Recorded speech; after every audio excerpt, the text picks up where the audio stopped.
Guru. Hi friends, good morning. Welcome to C Guru Academy. This is Dr. Harinath Reddy, Director Shankaran IAS Study Circle, Senior Polity Faculty.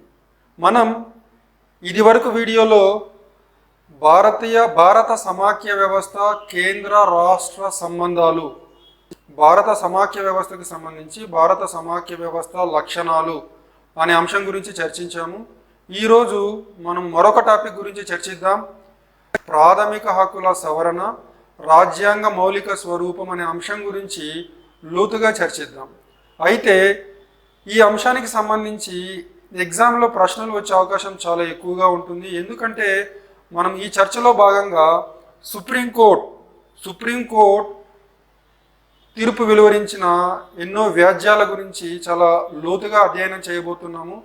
దానికి తోడు ఈ ప్రాథమిక హక్కుల సవరణ మరియు రాజ్యాంగ మౌలిక స్వరూపానికి సంబంధించి వివిధ రాజ్యాంగ సవరణ చట్టాలు, వాటిని సుప్రీంకోర్టు ముందు సవాలు చేయడం మరియు ఏ అధికరణలు ఈ రాజ్యాంగ సవరణ చట్టాలకి సంబంధించి ఉన్నాయో మనం చూద్దాం.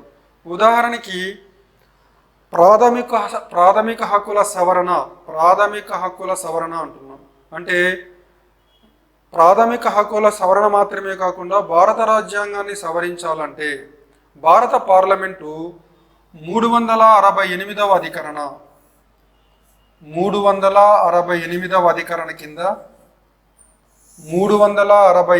అధికరణ కింద భారత పార్లమెంటు భారత రాజ్యాంగంలోని అంశాలను మరియు ప్రాథమిక హక్కులను సవరించవచ్చు. అయితే చర్చలోకి వెళ్ళే ముందు మనం ఏ అంశాలను చర్చించబోతున్నామో ఒకసారి చూద్దాం.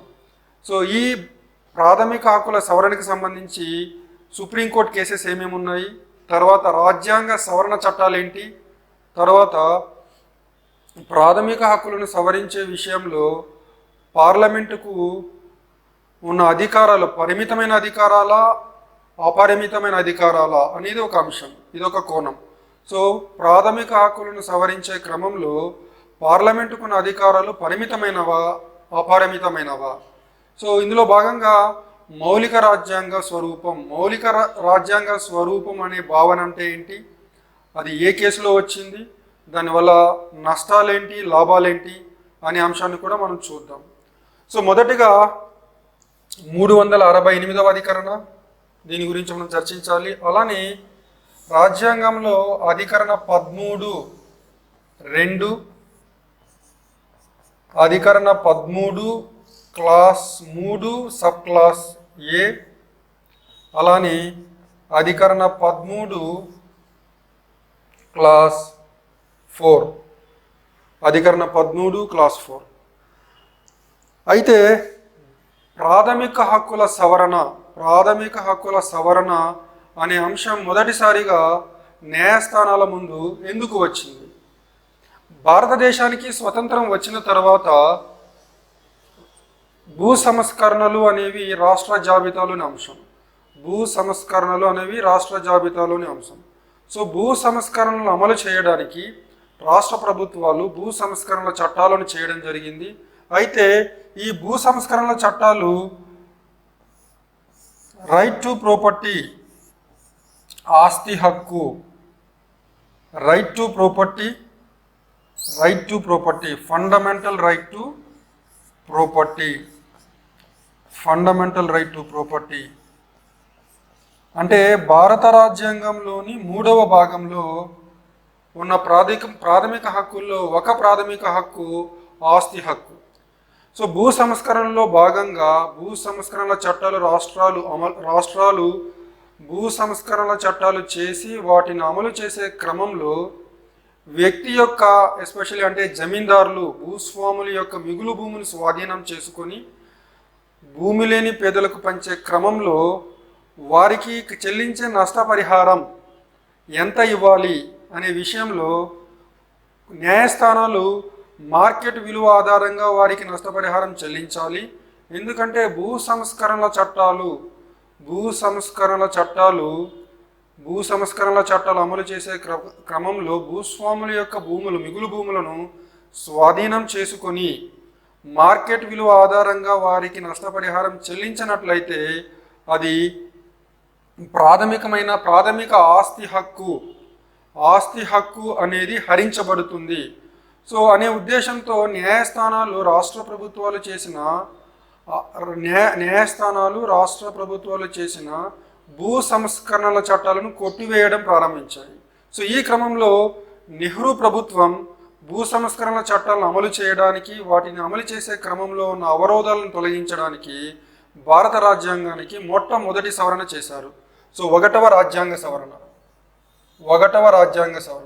సో ఈ రాజ్యాంగ సవరణ ద్వారా భారత రాజ్యాంగంలో 9వ షెడ్యూల్ను చేర్చి ఆ షెడ్యూల్లో భాగంగా అధికరణ 31బిని చేర్చారు. అయితే ఈ 9వ షెడ్యూల్ యొక్క ప్రాముఖ్యత ఏంటి, అధికరణ 31బి ప్రాముఖ్యత ఏంటి? సో రాష్ట్ర ప్రభుత్వాలు చేసిన భూ సంస్కరణల చట్టాలని 9వ షెడ్యూల్లో పొందుపరిచినట్లయితే వాటిని న్యాయ సమీక్షకు గురి చేయడం సాధ్యం కాదు. ఒక రకంగా న్యాయ సమీక్ష నుంచి ఈ భూ సంస్కరణల చట్టాలు రక్షణ పొందుతాయి. సో భూ సంస్కరణల చట్టాలు 9వ షెడ్యూల్లో అధికరణ 31బి కింద చేర్చినట్లయితే వాటిని న్యాయస్థానాల్లో సవాలు చేయడానికి లేదు. భూ సంస్కరణల చట్టాలు ప్రాథమిక హక్కులకు భంగంగా ఉన్నాయి, ఆస్తి హక్కును హరిస్తున్నాయి అనే వాదనతో న్యాయస్థానాల ముందు సవాలు చేయడానికి వీలు లేకుండా చేశారు. సో అది మొదటి రాజ్యాంగ సవరణ. 1వ రాజ్యాంగ సవరణ. అప్పటి వరకు భారత రాజ్యాంగంలో 8 షెడ్యూల్ ఉంటే మొట్టమొదటి రాజ్యాంగ సవరణ ద్వారా 1వ రాజ్యాంగ సవరణ ద్వారా 9వ షెడ్యూల్ని మొదటిసారిగా చేర్చారు. 9వ షెడ్యూల్లో అధికరణ 31బి కింద భూ సంస్కరణల చట్టాలు అందులో పొందుపరిచారు. సో ఒకసారి 9వ షెడ్యూల్లో ఏ చట్టాలైనా చేర్చినట్లయితే వాటిని న్యాయ సమీక్షకు గురి చేయడం సాధ్యం కాదు. అవి న్యాయ సమీక్ష నుంచి రక్షణ పొందుతాయి. అయితే ఈ మొదటి రాజ్యాంగ సవరణ చట్టాన్ని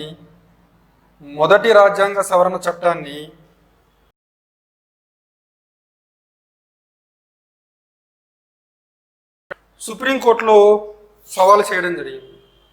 సో దానికి సంబంధించిన వ్యాజ్యం ఏంటంటే శంకరీ ప్రసాద్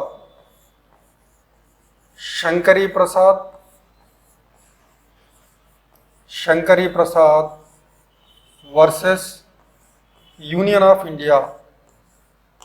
శంకరీ ప్రసాద్ వర్సెస్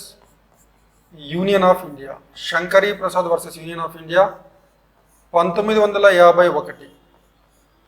అలానే మనకు Champakam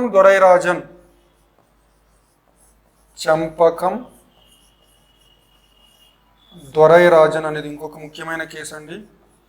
Champakam Dorairajan versus state of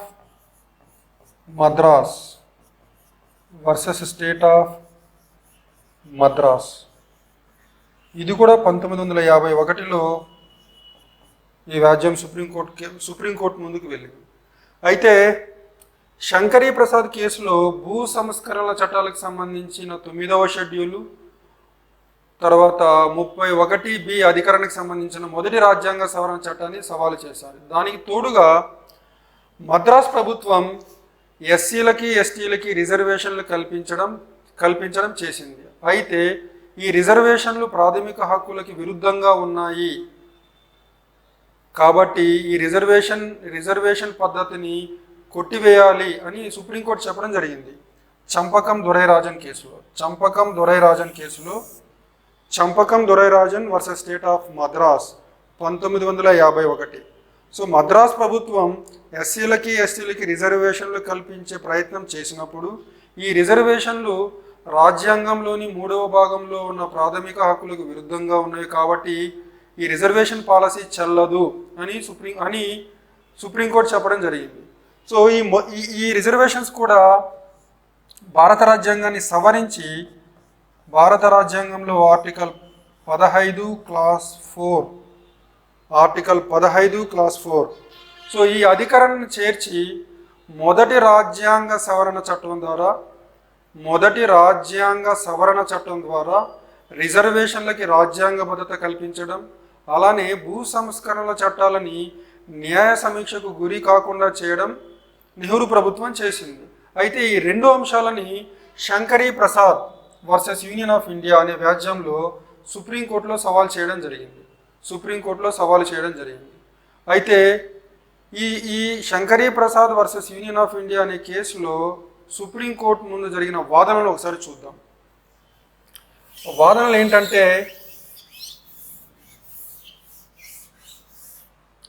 మనకు భారత రాజ్యాంగంలో అధికరణ 13(2) ఏం చెప్తుందంటే, రాజ్యం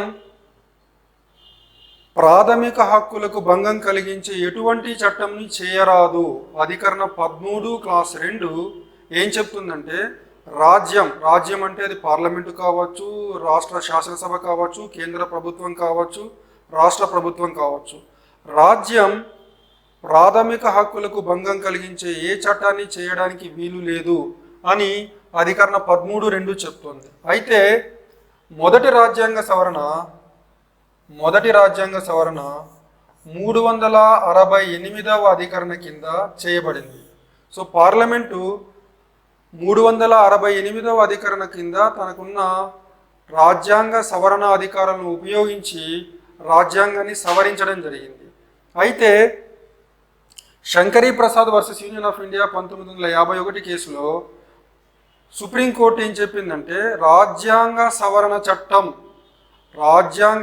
చట్టం అనేది ఆర్టికల్ 13 క్లాస్ 2లో చెప్పబడిన చట్టం కిందికి రాదు.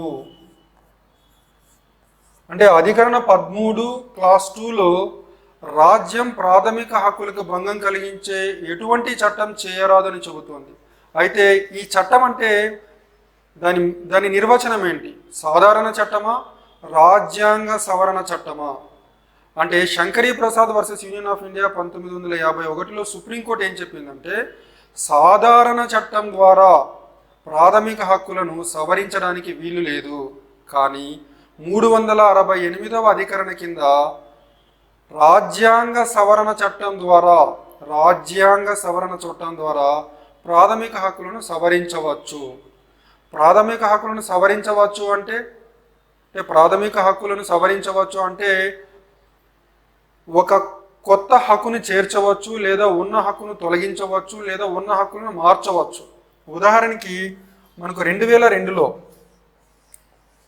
86వ రాజ్యాంగ సవరణ ద్వారా అధికరణ 21A చేర్చడం జరిగింది.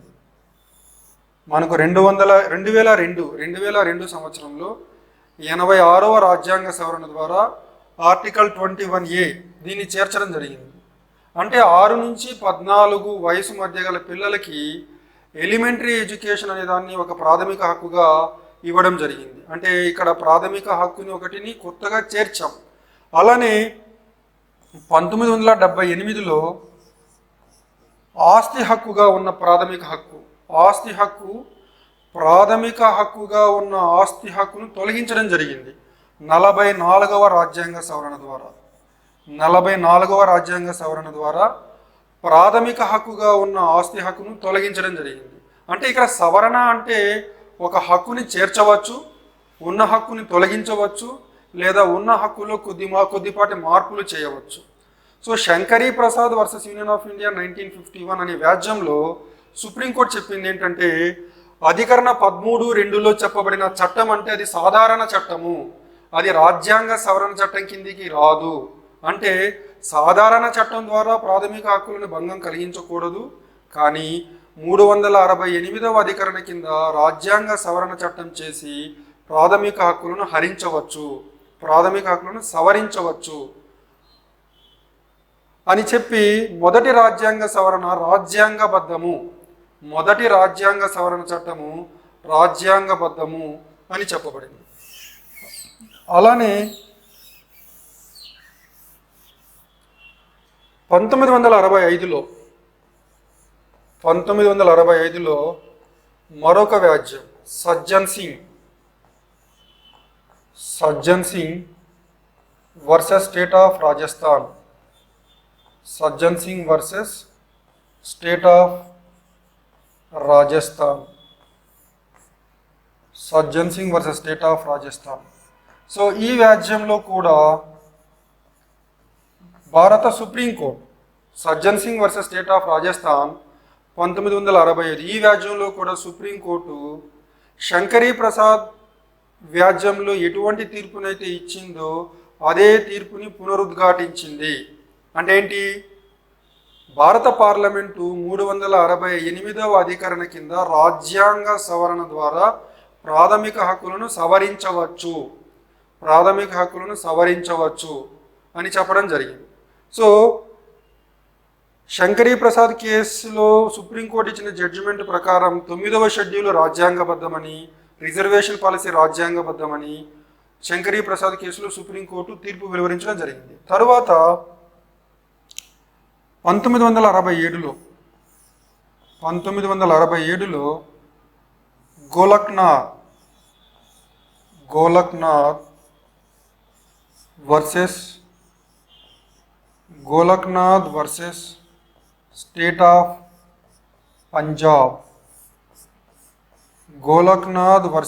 ఆఫ్ పంజాబ్. సో ఈ కేసుని 11 మంది న్యాయమూర్తులున్న ధర్మాసనం దీని మీద తీర్పు వెలువరించింది. సో గోలక్నాథ్ ఇది కూడా ఒక ముఖ్యమైన కేసు అండి, అభ్యర్థులు గమనించాలి, గుర్తుంచుకోవాలి. సో ఈ వ్యాజ్యాన్ని 11 మంది న్యాయమూర్తులున్న ధర్మాసనం ఈ వ్యాజ్యాన్ని పరిష్కరించింది. అయితే ఇందులో 17వ రాజ్యాంగ సవరణ చట్టాన్ని సవాలు చేయడం జరిగింది. 17వ రాజ్యాంగ సవరణ చట్టం అంటే 17వ రాజ్యాంగ సవరణ చట్టం అంటే ఏంటి? అంటే 17వ రాజ్యాంగ సవరణ చట్టం ద్వారా రాష్ట్ర ప్రభుత్వాలు చేసిన కొన్ని భూ సంస్కరణల చట్టాలని 9వ షెడ్యూల్లో చేర్చడం జరిగింది. సో దీన్ని సుప్రీంకోర్టులో గోలక్నాథ్ అనబడే కేసులో సవాలు చేయడం జరిగింది. అయితే ఈ గోలక్నాథ్ కేసులో సుప్రీంకోర్టు గతంలో ఇచ్చిన తీర్పులకు భిన్నంగా, విరుద్ధంగా తీర్పు ఇవ్వడం జరిగింది. ఏంటా తీర్పు? భారత పార్లమెంటు 368వ అధికరణ కింద ప్రాథమిక హక్కులను సవరించే అధికారం లేదు. భారత పార్లమెంటుకి 368వ అధికరణ కింద ప్రాథమిక హక్కులను సవరించే అధికారము లేదు. ప్రాథమిక హక్కులు చాలా ముఖ్యమైన హక్కులు కాబట్టి వాటిని సవరించే అధికారము పార్లమెంటుకు లేదు అని చెప్పడం జరిగింది. అయితే ఇక్కడ అధికరణ 13(2)లో వాడబడిన చట్టం అనే దానికి నిర్వచనం ఈ కేసులో సుప్రీంకోర్టు కేశవానంద భారతి ఈ కేసులో గోలక్నాథ్ కేసులో సుప్రీంకోర్టు అధికరణ 13(2)లో వాడబడిన చట్టంలో రాజ్యాంగ సవరణ చట్టం కూడా వస్తుంది. అధికరణ 13(2) ఏం చెప్తుంది? అధికరణ 13(2) ఏం చెప్తుందంటే రాజ్యం ప్రాథమిక హక్కులకు భంగం కలిగించే ఎటువంటి చట్టాన్ని చేయకూడదు. అంటే ఇక్కడ చట్టం అంటే ఏంటి? సాధారణ చట్టమా, రాజ్యాంగ సవరణ చట్టమా? మొదటి 2 కేసుల్లో సుప్రీంకోర్టు చాలా క్లియర్గా చెప్పింది, రాజ్యాంగ సవరణ చట్టం అధికరణ 13(2) పరిధిలోకి రాదు, కేవలం సాధారణ చట్టమే అధికరణ 13(2)లోకి వస్తుంది. అంటే సాధారణ చట్టం ద్వారా ప్రాథమిక హక్కులకు భంగం కలిగించరాదు, రాజ్యాంగ సవరణ చట్టం ద్వారా ప్రాథమిక హక్కులకు భంగం కలిగించవచ్చు, ప్రాథమిక హక్కులను సవరించవచ్చు. కానీ గోలక్నాథ్ కేసులో సుప్రీంకోర్టు ఏం చెప్పిందంటే అధికరణ 13(2) కింద సాధారణ చట్టం ద్వారానే కాకుండా రాజ్యాంగ సవరణ చట్టం ద్వారా కూడా ప్రాథమిక హక్కులను సవరించడానికి వీలు లేదు. రాజ్యాంగ సవరణ చట్టం ద్వారా కూడా ప్రాథమిక హక్కులను సవరించడానికి వీలు లేదు అని తీర్పు వెలువరించింది. అయితే అప్పటిదాకా చేసిన సవరణ చట్టాలు పరిస్థితి ఏంటి అంటే చెప్పాను, మొదటి రాజ్యాంగ సవరణ చట్టం ద్వారా ప్రాథమిక హక్కులను సవరించారు, 9వ షెడ్యూల్ని చేర్చారు, 31(b)ని కూడా చేర్చారు. Doctrine of prospective ruling, doctrine of prospective ruling, doctrine of prospective ruling. అంటే సుప్రీంకోర్టు దీన్ని ఉపయోగించి 1967 వరకు చేసిన రాజ్యాంగ సవరణ చట్టాలు అమలులో ఉంటాయి, అవి చెల్లుబాటు అవుతాయి. గోలక్నాథ్ కేసులో తీర్పు వెలువరించిన తరువాత ఏ రాజ్యాంగ సవరణ చట్టం చేసినా ప్రాథమిక హక్కులను సవరించడానికి అది చెల్లుబాటు కాదు, అది వరకే చేసిన రాజ్యాంగ సవరణ చట్టాలు చెల్లుబాటు అవుతాయి అని ఈ డాక్ట్రిన్ యూజ్ చేసి చెప్పడం జరిగింది. డాక్ట్రిన్ ఆఫ్ ప్రాస్పెక్టివ్ రూలింగ్ అంటే ఏదైనా ఒక వ్యాజ్యంలో సుప్రీంకోర్టు వెలువరించిన తీర్పు భవిష్యత్తుకి అమలు చేయబడుతుంది. ఆల్రెడీ గతంలో చేసిన రాజ్యాంగ సవరణ చట్టాలకి ఇది వర్తించదు. So supreme court doctrine of prospective రూలింగ్ని ఉపయోగించి అప్పటిదాకా చేసిన రాజ్యాంగ సవరణ చట్టాలని కొట్టివేయకుండా వాటిని అమలులో కొనసాగేలాగా చేయడం జరిగింది. అయితే తరువాత గోలక్నాథ్ కేసులో సుప్రీంకోర్టు ఇచ్చిన తీర్పును అధిగమించడానికి భారత పార్లమెంటు 24వ రాజ్యాంగ సవరణ, 25వ రాజ్యాంగ సవరణ మరియు 26వ రాజ్యాంగ సవరణలు చేయడం జరిగింది.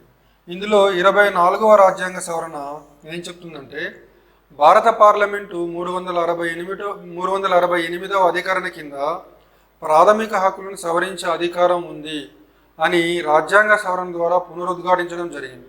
సో దీని ద్వారా సుప్రీంకోర్టు గోలక్నాథ్ కేసులో ఇచ్చిన తీర్పుని అధిగమించడం వీలవుతుంది. అలానే 25వ రాజ్యాంగ సవరణ, సో ఇందాక చెప్పుకున్నట్లు ఆదేశక సూత్రాల్లో భాగంగా 39 BC ఆదేశిక సూత్రాల్లో భాగంగా అధికరణ 39 BC అధికరణ 39 BCని అమలు చేయడం అంటే భారతదేశంలోని సంపదని కొద్దిమంది వ్యక్తుల్లో కేంద్రీకృతం కాకుండా చేయడం.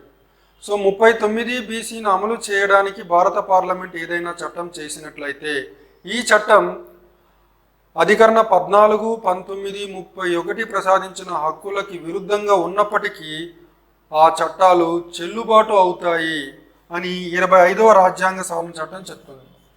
25వ రాజ్యాంగ సవరణ చట్టం చెప్తుంది.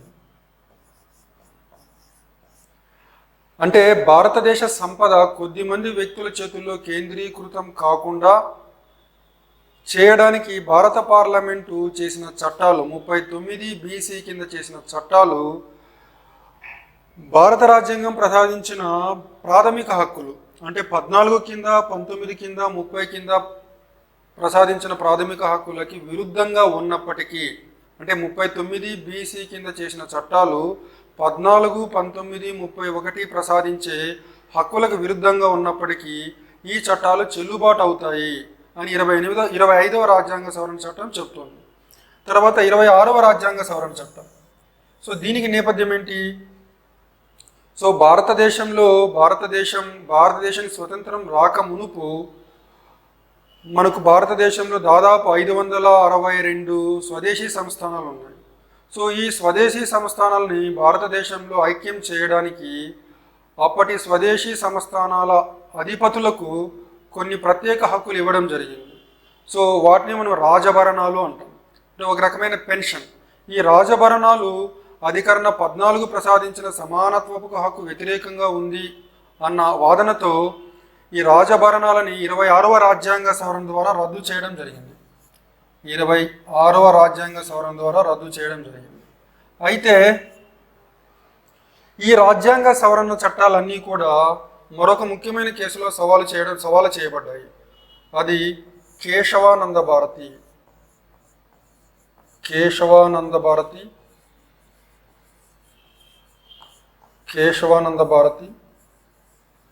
Versus state of Kerala. Kesavananda Bharati versus state of Kerala 1973 April 24 1973. So 24వ రాజ్యాంగ సవరణ చట్టం, 25వ రాజ్యాంగ సవరణ చట్టం, 26వ రాజ్యాంగ సవరణ చట్టం. ఈ మూడు సవరణ చట్టాలు, రాజ్యాంగ సవరణ చట్టాలు సుప్రీంకోర్టు ముందు సవాలు చేయబడ్డాయి. సో వ్యాజ్యం ఏంటంటే Kesavananda Bharati versus state of Kerala 1973. So మొదటిగా 24వ రాజ్యాంగ సవరణ చట్టం చూద్దాం.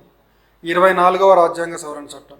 సో 24వ రాజ్యాంగ సవరణ చట్టం ఏమని పునరుద్ఘాటించింది? భారత పార్లమెంటు 368వ అధికరణ కింద ప్రాథమిక హక్కులను సవరించే అధికారం కలిగి ఉంటుంది అని పునరుద్ఘాటించడం జరిగింది. అయితే ఈ రాజ్యాంగ సవరణ చట్టాన్ని Kesavananda Bharati versus state of Kerala అనబడే వ్యాజ్యంలో సుప్రీంకోర్టు సమర్థించింది. అంటే భారత పార్లమెంటు 368వ అధికరణ కింద ప్రాథమిక హక్కులను సవరించే అధికారము కలిగి ఉంది. అంటే గోలక్నాథ్ కేసులో ఇచ్చిన తీర్పుని వ్యతిరేకిస్తూ తీర్పును మార్చి చెప్పడం జరిగింది. అలానే 25వ రాజ్యాంగ సవరణ చట్టం. 25వ రాజ్యాంగ సవరణ చట్టంలో అధికరణ 39 BC కింద చేయబడిన చట్టాలకి అధికరణ 14, 19, 31 ప్రసాదించిన ప్రాథమిక హక్కుల్ని హరించవచ్చు అనే వాదనను కూడా సుప్రీంకోర్టు ఆమోదించింది. తరువాత ఈ 26వ రాజ్యాంగ సవరణ చట్టాన్ని కూడా సుప్రీంకోర్టు రాజ్యాంగబద్ధమనే చెప్పడం జరిగింది. కాకపోతే సుప్రీంకోర్టు మొట్టమొదటిసారిగా రాజ్యాంగ మౌలిక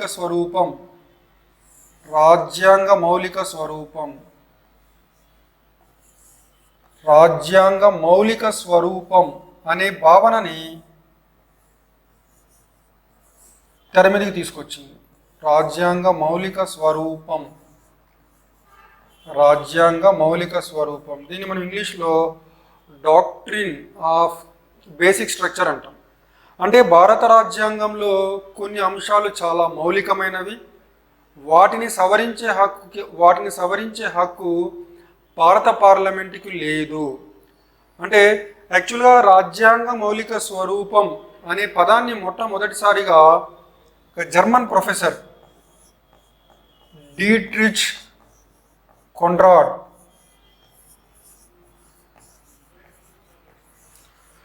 భారతదేశాన్ని సందర్శించిన ఒక జర్మన్ ప్రొఫెసర్ డీట్రిచ్ కొండ్రాడ్ అనే వ్యక్తి మొదటిసారిగా భారత రాజ్యాంగ మౌలిక స్వరూపం అనే భావాన్ని తెర మీదకి తీసుకువచ్చాడు. అయితే రాజ్యాంగ మౌలిక స్వరూపం అనే దానికి నిర్వచనం సుప్రీంకోర్టు ఇవ్వలేదు. సో ఒక రకంగా కేశవానంద భారతి కేసులో సుప్రీంకోర్టు ఒకవైపు పార్లమెంటుకి రాజ్యాంగాన్ని సవరించే హక్కు ఉంటుంది, రాజ్యాంగంలోని ఏ అంశాన్నైనా సవరించే హక్కు ఉంటుంది అని అంటూనే రాజ్యాంగ సవరణ అధికారం మీద పరిమితులు విధించడం జరిగింది. పరిమితులు విధించడం అంటే భారత రాజ్యాంగంలోని అన్ని అంశాలకి ఒకే ప్రాముఖ్యత లేదు, భారత రాజ్యాంగంలోని కొన్ని అంశాలు చాలా ముఖ్యమైనవి, ఆ మౌలిక అంశాలని సవరించే అధికారము పార్లమెంటుకు లేదు అని తీర్పు వెలువరించడం జరిగింది. ఇది ఇందాక చెప్పినట్లు 1973 ఏప్రిల్ 24న అంటే ఏంటి, కేశవానంద భారతిలో తీర్పు వెలువడక ముందు అంటే 1973 ఏప్రిల్ 24కు ముందు 368వ అధికరణ కింద పార్లమెంటు రాజ్యాంగంలోని ఏ అంశాన్నైనా సవరించవచ్చు. అంటే కేశవానంద భారతి కేసులో తీర్పు వెలువడక ముందు భారత రాజ్యాంగాన్ని సవరించే అధికారము పార్లమెంటుకు అపరిమితంగా ఉండేది. అయితే సుప్రీంకోర్టు కేశవానంద భారతి కేసులో సుప్రీంకోర్టు వెలువరించిన తీర్పు కారణంగా 24 ఏప్రిల్ 1973 తర్వాత 368వ అధికరణ కింద రాజ్యాంగాన్ని సవరించే హక్కు పార్లమెంటుకి పరిమితంగానే ఉంది అని చెప్పడం జరిగింది. అయితే సుప్రీంకోర్టు వెలువరించిన ఈ తీర్పును అధిగమించడానికి పార్లమెంటు 42వ రాజ్యాంగ సవరణ తీసుకురావడం జరిగింది. 42వ రాజ్యాంగ సవరణ. ఇందులో అధికరణ 368కి 2 కొత్త క్లాసులు చేర్చడం జరిగింది. 368(4), 368 క్లాస్ 4, 368 క్లాస్ 5. ఈ రెండు 42వ రాజ్యాంగ సవరణ చట్టం ద్వారా చేర్చడం జరిగింది. అయితే 368 క్లాస్ 4 ఏం చెప్తుంది? 368 క్లాస్ 4 ఏం చెప్తుందంటే భారత పార్లమెంటు 368వ అధికరణ కింద రాజ్యాంగాన్ని సవరించినట్లయితే దాన్ని న్యాయస్థానాల్లో సవాలు చేయడానికి వీలు లేదు. ఒక రకంగా భారత రాజ్యాంగాన్ని సవరించే అంశాలను న్యాయ సమీక్ష పరిధి నుంచి తొలగించడం జరిగింది. అలానే 368 క్లాస్ 5. సో 368 క్లాస్ 5 కూడా 42వ రాజ్యాంగ సవరణ చట్టం ద్వారా చేర్చడం జరిగింది. సో అధికరణ 368 క్లాస్ 5 ఏం చెప్తుందంటే భారత పార్లమెంటు 368వ అధికరణ కింద భారత రాజ్యాంగంలోని ఏ అంశాన్నైనా సవరించవచ్చు, మౌలిక స్వరూపాన్ని కూడా సవరించవచ్చు. అంటే భారత పార్లమెంటుకి రాజ్యాంగాన్ని సవరించే విషయంలో అపరిమితమైన అధికారాలు ఉన్నాయి, పరిమితమైన అధికారాలు కాదు అని 42వ రాజ్యాంగ సవరణ చట్టం ద్వారా పార్లమెంటు పునరుద్ఘాటించింది. అయితే ఈ 42వ రాజ్యాంగ సవరణ చట్టం మళ్ళీ సవాలు చేయబడింది. అది next case Minerva Mills versus union of India. 1980. So Minerva Mills versus union of India 1980. So ఈ వ్యాజ్యంలో 42వ రాజ్యాంగ సవరణ చట్టాన్ని సవాలు చేయడం జరిగింది. ఇందాక మనం చెప్పుకున్నట్లు 368వ అధికరణ 4 క్లాస్ 4, అలానే 368వ అధికరణ క్లాస్ 5 ఇవి రెండు సవాలు చేయబడ్డాయి. అయితే ఈ వ్యాజ్యంలో సుప్రీంకోర్టు కేశవానంద భారతి కేసులో చెప్పినట్లుగా భారత పార్లమెంటుకి 368వ అధికరణ కింద రాజ్యాంగాన్ని సవరించే అధికారము పరిమితమైన అధికారమే, అపరిమితమైన అధికారము కాదు. అలానే 368 క్లాస్ 4 రాజ్యాంగ విరుద్ధము అని కొట్టివేయడం జరిగింది. ఎందుకు రాజ్యాంగ విరుద్ధము? న్యాయ సమీక్ష అనే అధికారము రాజ్యాంగ మౌలిక స్వరూపంలో అంతర్భాగం. 368 క్లాస్ 4 అధికరణ న్యాయ సమీక్షని తొలగించేస్తుంది. అంటే భారత రాజ్యాంగాన్ని 368వ కింద సవరించినప్పుడు అటువంటి భారత రాజ్యాంగ సవరణ చట్టాలని న్యాయ సమీక్షకు గురి చేయకూడదు అని 368 క్లాస్ 4 చెప్తుంది. కానీ న్యాయ సమీక్ష అనేది మౌలిక స్వరూపంలో అంతర్భాగము కాబట్టి దీన్ని తొలగించడానికి వీలు లేదు. అధికరణ 368 క్లాస్ 4 ఈ న్యాయ సమీక్షను తొలగించుతుంది కాబట్టి ఇది రాజ్యాంగ విరుద్ధము అని చెప్పడం జరిగింది. అలానే అధికరణ 368 క్లాస్ 5. అధికరణ 368 క్లాస్ 5 ఏం చెప్తుంది? భారత పార్లమెంటుకు రాజ్యాంగాన్ని సవరించే అధికారము పరిమితమైనది కాదు, అపరిమితమైనది. దీన్ని కూడా రాజ్యాంగ విరుద్ధము అని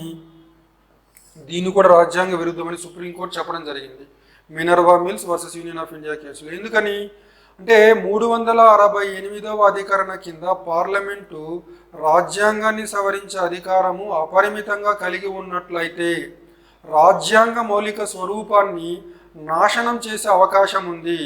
కాబట్టి అటువంటి అపరిమిత అధికారాలు భారత పార్లమెంటుకు లేవు అని తన తీర్పులో పునరుద్ఘాటించింది.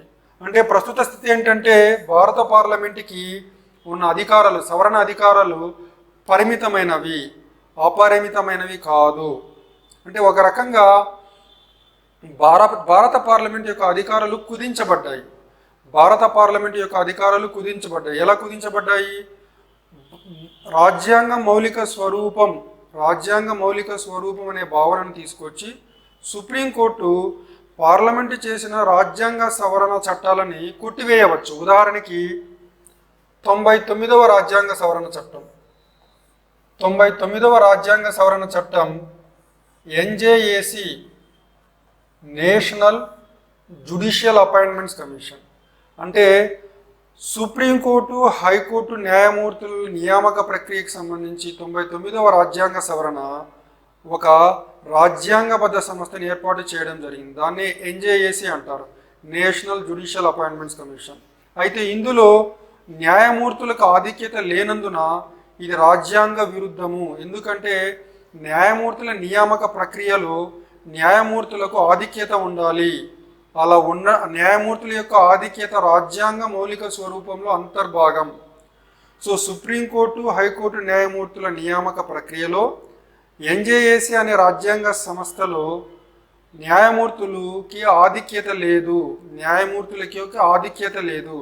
కానీ సుప్రీంకోర్టు, హైకోర్టు న్యాయమూర్తుల నియామక ప్రక్రియలో న్యాయమూర్తులు ఆధిక్యత కలిగి ఉండాలి. అలా కలిగి ఉండడం రాజ్యాంగ మౌలిక స్వరూపంలో అంతర్భాగము.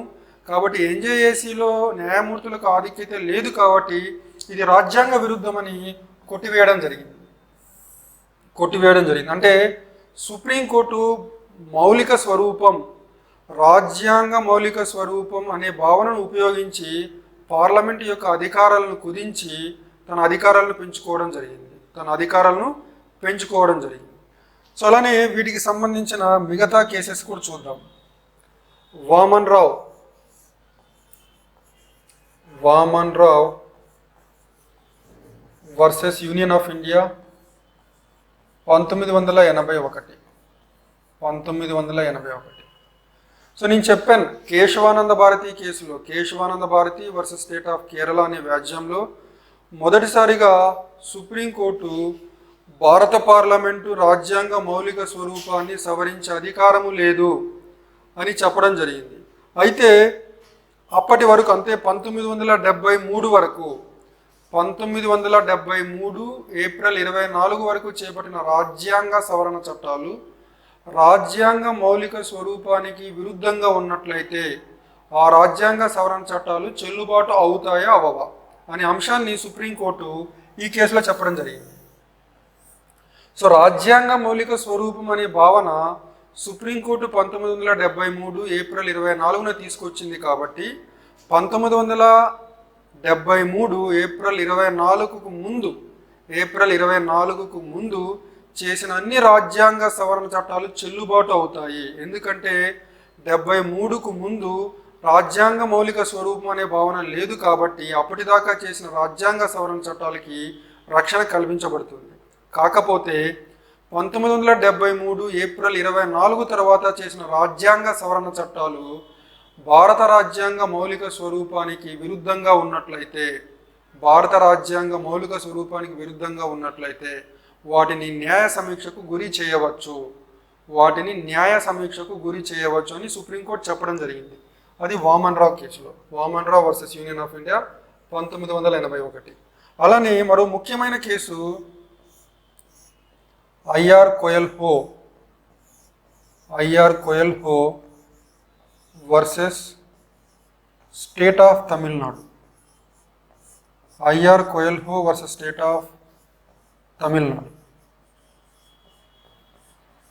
ఈ వ్యాజ్యాన్ని 2007లో సుప్రీంకోర్టు తన తీర్పుని 2007లో వెలువరించడం జరిగింది. సో ఈ తీర్పును వెలువరించిన ధర్మాసనంలో 9 మంది న్యాయమూర్తులు ఉన్నారు. అలానే మరొక ముఖ్యమైన అంశం, కేశవానంద భారతి తీర్పుని వెలువరించిన ధర్మాసనంలో 13 మంది న్యాయమూర్తులు ఉన్నారు. సో కేశవానంద భారతి తీర్పు వెలువరించినది 7/6 మెజారిటీతో వెలువరించడం జరిగింది. అలానే గోలక్నాథ్ కేసులో ధర్మాసనంలో 11 మంది న్యాయమూర్తులు ఉన్నారని చెప్పాము. అది 6/5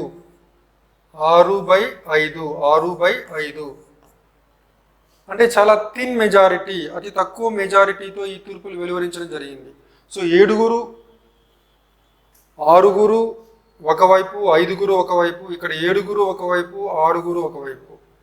సో అలానే మనకు IR Coelho versus state of Tamil Nadu ఈ తీర్పుని వెలువరించిన ధర్మాసనంలో 9 మంది న్యాయమూర్తులు ఉన్నారు. మరి ఈ తీర్పు దేనికి సంబంధించినది? మనం చెప్పాం, మొదటి రాజ్యాంగ సవరణ చట్టం ద్వారా మనము 9వ షెడ్యూల్ని చేర్చాము. 31B, అధికరణ 31B, అధికరణ 31B మరియు 9వ షెడ్యూల్ని రాజ్యాంగంలో చేర్చాము. అంటే మొదటి రాజ్యాంగ సవరణ చట్టం 9వ షెడ్యూలు అధికరణ 31B ఏం చెప్తున్నాయి? భూ సంస్కరణల చట్టాలని 9వ షెడ్యూల్లో చేర్చినట్లయితే అవి న్యాయ సమీక్షకు గురి చేయబడ్డవు. సో ఇప్పటిదాకా దాదాపుగా ఈ 31B అధికరణ కింద 9వ షెడ్యూల్లో చేర్చిన అంశాలు 284. అందులో దాదాపు 218 కేశవానంద భారతి కేసులో సుప్రీంకోర్టు తీర్పు వెలువరించిన తర్వాత రాజ్యాంగంలో చేర్చారు, 9వ షెడ్యూల్లో చేర్చడం జరిగింది. అయితే ఇక్కడ వాదన ఏంటంటే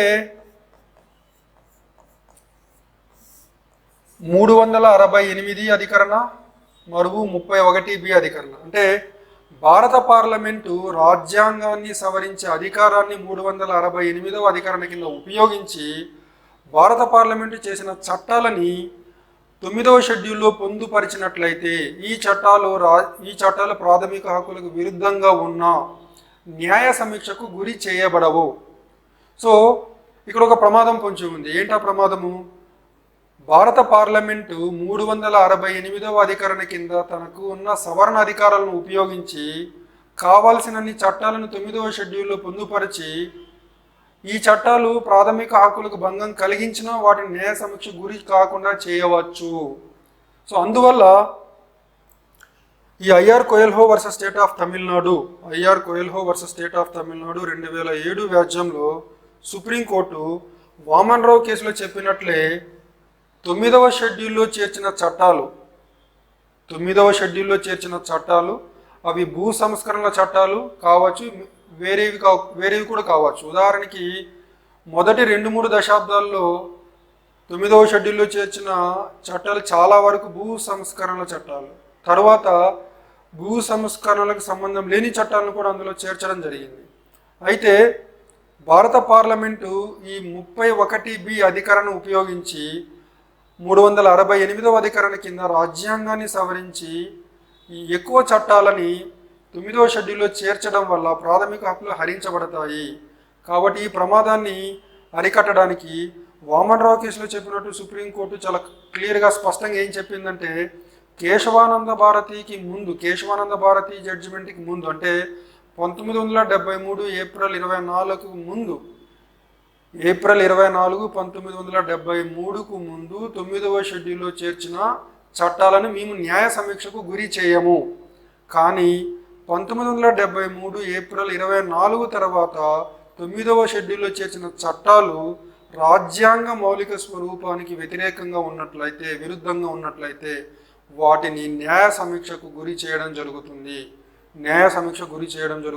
అని సుప్రీంకోర్టు ఈ కేసులో పునరుద్ఘాటించడం జరిగింది, IR Coelho versus state of Tamil Nadu. అలానే ఇంకొక ముఖ్యమైన కేసు ఇందిరా నెహ్రూ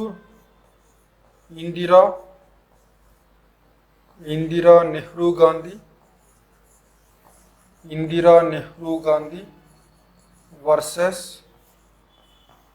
రాజ్ నారాయణ్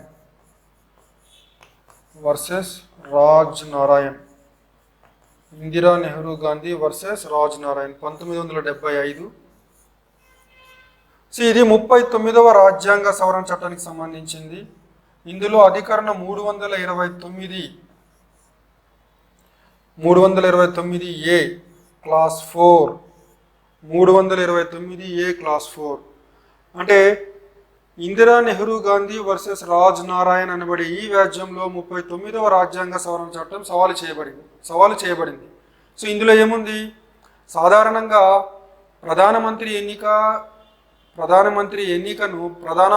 ఎన్నికకు సంబంధించిన ఏవైనా వివాదాలు ఉన్నట్లయితే వాటిని హైకోర్టులో సవాలు చేయవచ్చు. కానీ 39వ రాజ్యాంగ సవరణ చట్టం ప్రధానమంత్రి ఎన్నికకు సంబంధించి, స్పీకర్ ఎన్నికకు సంబంధించి న్యాయ సమీక్ష అధికారం లేకుండా చేయడం జరిగింది. ఇదివరకే మనం చెప్పుకున్నట్లు న్యాయ సమీక్ష అనేది భారత రాజ్యాంగ మౌలిక స్వరూపంలో అంతర్భాగం. కాకపోతే ఈ 39వ రాజ్యాంగ సవరణ చట్టం ఆ న్యాయ సమీక్షని తొలగించడం చేస్తుంది. కాబట్టి ఈ అధికరణ 329A క్లాస్ 4 చెల్లదు, ఇది రాజ్యాంగ విరుద్ధం అని చెప్పడం జరిగింది. సో అలానే మనకు SR Bommai case, SR Bommai versus union of India 1994లో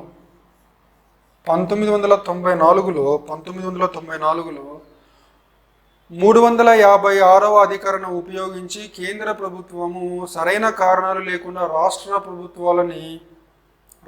ప్రభుత్వాలను తొలగించడం చాలా తరచుగా జరిగేది. సో ఆ క్రమంలో ఈ అంశాలన్నీ సుప్రీంకోర్టు ముందుకు వెళ్ళడం జరిగింది. ఆ కేసే మనము SR Bommai versus union of India case అని చెబుతాం. ఇందులో భారత సుప్రీంకోర్టు మొదటిసారిగా ఫెడరలిజం, సమాఖ్య అనే భావన భారత రాజ్యాంగ మౌలిక స్వరూపంలో అంతర్భాగం, అంటే రాష్ట్ర ప్రభుత్వాలని సరైన కారణాలు లేకుండా తొలగించడం అనేది రాజ్యాంగ విరుద్ధం. సో 356వ అధికరణని ఎప్పుడు ఉపయోగించాలి, ఎప్పుడు ఉపయోగించకూడదు అని కొన్ని గైడ్లైన్స్ ఇవ్వడం జరిగింది. సో ఇలా రకరకాల వ్యాజ్యాల్లో సుప్రీంకోర్టు రకరకాల అంశాలని రాజ్యాంగ మౌలిక స్వరూపంలో అంతర్భాగంగా చెప్పడం జరిగింది. సో ఏ వ్యాజ్యంలో ఏ అంశాన్ని రాజ్యాంగ మౌలిక స్వరూపంలో అంతర్భాగంగా చెప్పడం జరిగింది అనే దాని మీద మనము ప్రత్యేకంగా ఇంకో వీడియో చేసుకుందాము. ప్రస్తుతానికి భారత రాజ్యాంగంలో కొన్ని ముఖ్యమైన అంశాలు, భారత రాజ్యాంగ మౌలిక స్వరూపంలో అంతర్భాగం అని చెప్పబడిన కొన్ని ముఖ్యమైన అంశాలని మనం చెప్దాం. ఉదాహరణకి సమాఖ్య వ్యవస్థ ఇందాకనే చెప్పాను. SR Bommai versus union of India 1994 వ్యాజ్యంలో భారత సుప్రీంకోర్టు సమాఖ్య లక్షణం భారత రాజ్యాంగ మౌలిక స్వరూపంలో అంతర్భాగం అని చెప్పడం జరిగింది. అలానే పార్లమెంటరీ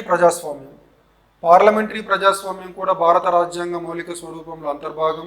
అలానే స్వేచ్ఛాయుత ఎన్నికలు, ఫ్రీ అండ్ ఫెయిర్ ఎలక్షన్స్, దీన్ని కూడా రాజ్యాంగ మౌలిక స్వరూపంలో అంతర్భాగం అని చెప్పబడింది. అలానే 32వ అధికరణ కింద సుప్రీంకోర్టుకున్న అధికారాలు, 226, 27వ అధికరణ కింద హైకోర్టుకున్న అధికారాలు కూడా రాజ్యాంగ మౌలిక స్వరూపంలో అంతర్భాగం అని చెప్పబడ్డాయి. అలానే న్యాయ సమీక్ష అనే భావన కూడా న్యాయ సమీక్ష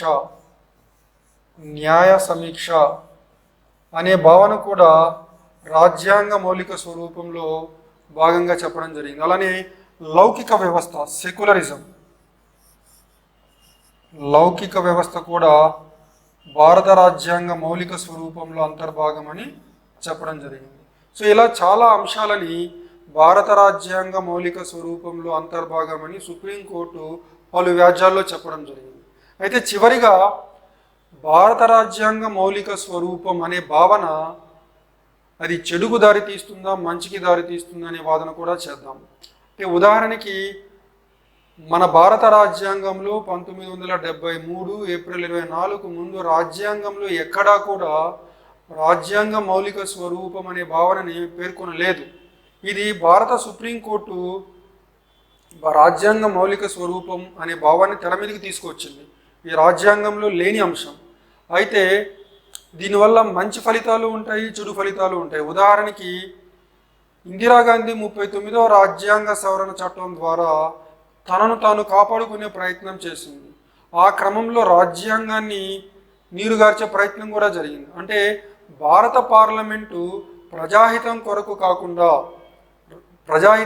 కాకుండా కొందరి వ్యక్తుల ప్రయోజనాలను కాపాడడానికి రాజ్యాంగ సవరణపై అధికారాన్ని దుర్వినియోగం చేసినట్లయితే అప్పుడు భారత సుప్రీంకోర్టు రాజ్యాంగ మౌలిక స్వరూపం అనే భావనను ముందుకు తీసుకువచ్చి అట్లాంటి రాజ్యాంగ సవరణ చట్టాలను కొట్టివేయడం సాధ్యమవుతుంది. అంటే ఇది మంచి ఫలితం.